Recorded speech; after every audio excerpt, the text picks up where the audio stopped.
In this video, I'm going to show you how you can build something that will give you a competitive advantage even before the first shot, kick, or play has even happened in your sport. And it's not a skill, it's not something that you can hold, but it is something that you can build. But before we get started, be sure to subscribe to this channel by hitting the like, subscribe, and the bell so you get notified when a new video comes out. It is the easiest and cheapest way of supporting this channel, especially if you're getting value from it.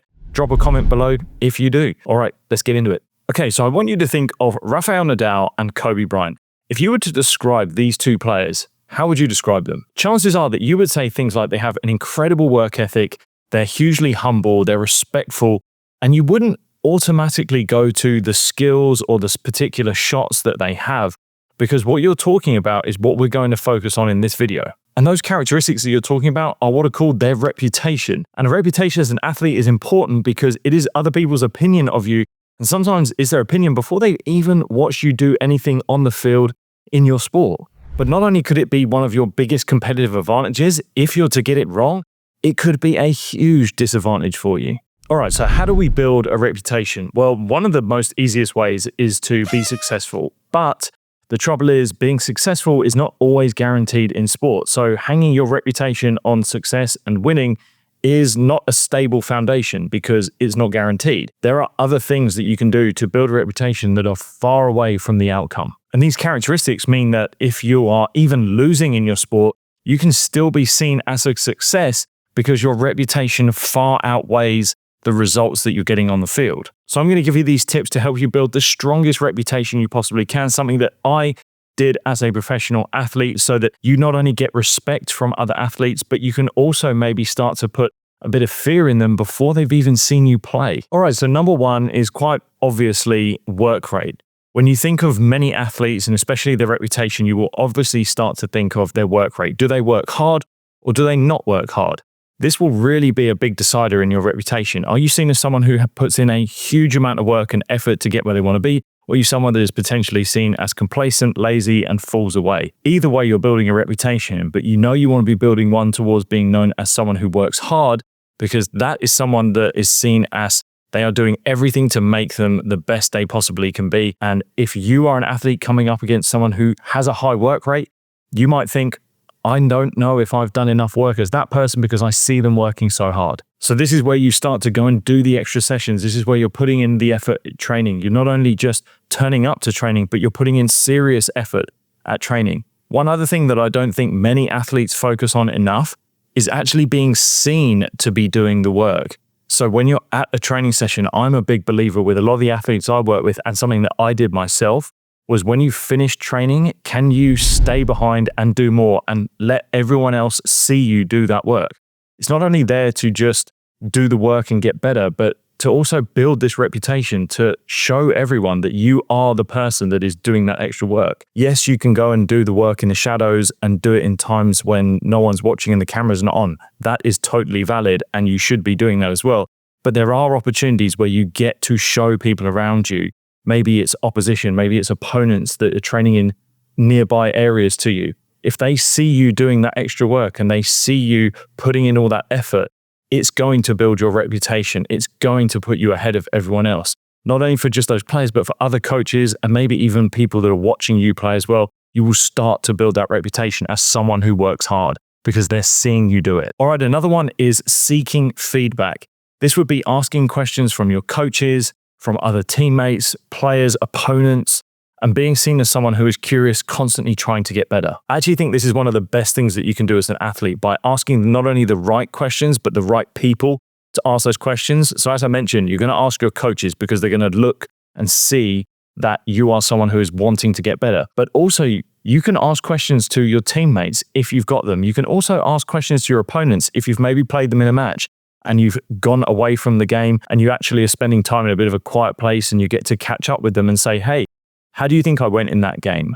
Do you think there's anything that I could be doing better? What did you feel was easy when you were playing up against me? Is there something that I was doing well that you found challenging, something I could do more of? And you can actually ask those questions. I've done it before and you'll be so surprised at the response that you get from other athletes. You think they're going to give you nothing, but they actually do answer it. They're human beings. They might actually ask those questions back and you can help them. Just because you are asking an opponent how they're getting better or how you can get better. It's not like you're sharing some secret that you're all holding. You can both simultaneously get better, and that's not only just good for you, it's good for the sport, it's just good for everything. So being able to ask those questions is a big step. It also means that you get known as being someone who is coachable. If you're an athlete and you can be known as coachable, that is such an advantage that you're going to have over everyone else. If you're closed off and you think you know everything, you don't ask the questions, you're going to build a reputation that you're uncoachable. That's something that you do not want to build. And that can be quite hard as an athlete because you want to feel like you do know what you're doing. You want to feel like you've got some answers. But believe me, it will hold you back because as you are developing, by definition, you are not at the very top.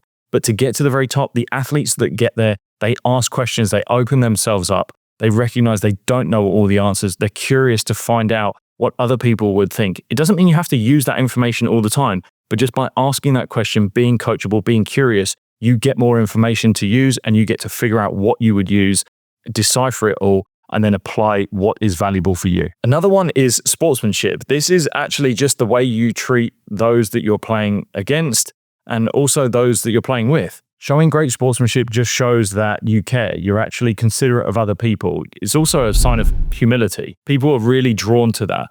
And that is not only just good for your sport, it's good to your reputation and how you're going to be known in your sport. So if you get an opportunity to have sportsmanship and show sportsmanship, do it because it's something that will go a long way and people will recognize that. This leads on to another one, which is your values. Being someone who is obviously value-driven and someone who has really strong morals, it could be that you just turn up on time for training to show respect. It could be someone that, again, just works hard and you always do that little bit extra. It could be someone that is always considerate of other people, showing great sportsmanship. These values that you're then building as an athlete get you seen, and it shows the sort of character that you're starting to build. And once people start to understand that character, they can start to love it. And that is how you start to build a reputation. All right, and the last one, which I think brings it all together, is consistency.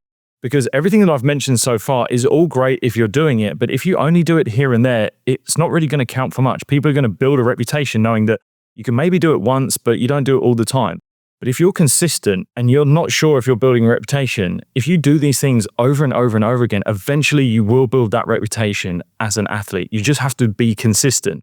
So that's consistent in your behaviors, your actions, your training, everything, your demeanor as a person. If you are consistent over time, people will see that. And it is really, really respectable.